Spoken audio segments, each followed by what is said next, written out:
Patch 122 reveal is over and done, and there are some pretty sizable changes coming to DayZ, and here I'll go through exactly what's just been announced. If you like the video, please leave a like or a subscribe, it really helps me out. But without further ado, let's get into the video. Get to it, I promise.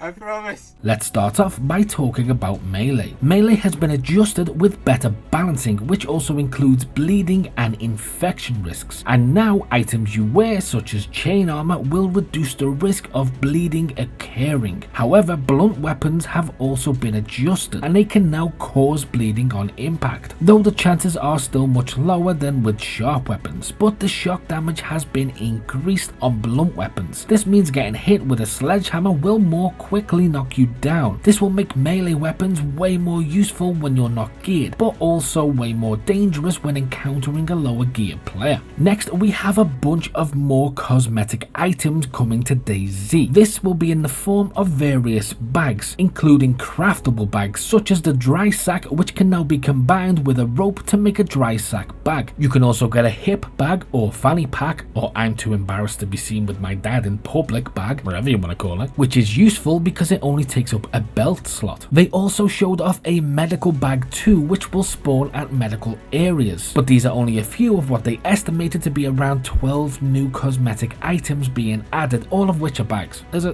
a lot of bags. They're like bags in patch 122, what can I say? But the loot economy has also been adjusted, specifically the bag side of the loot economy. They specifically spoke about larger bags now being more difficult to find. However, you can combine backpacks with the belt bag, so it doesn't really appear to be that large of a difficulty increase. Northwest Airfield update will be coming in the future, but as of patch 122 there is no update according to the developers. Then we have improvements to the DayZ launcher, which has been updated and adjusted. Firstly, the number of players now more precisely detail how many are on the server, which should be coming to console and PC. And to talk about PC only for a second, they've also made the refreshing of servers smoother, and they've improved direct connect, which now allows you to add a server to your favorite via the IP address. And in addition to this, you can now join a server via IP and install the mods before you enter, which has been a highly requested feature since forever. And lastly, on the launcher updates, it now checks for missing mods before you spend ages waiting on a server only to be told you don't have the right ones installed. But if you want to learn even more about DayZ, then click here, or if you want to learn about JZ, you should probably Google. But as always,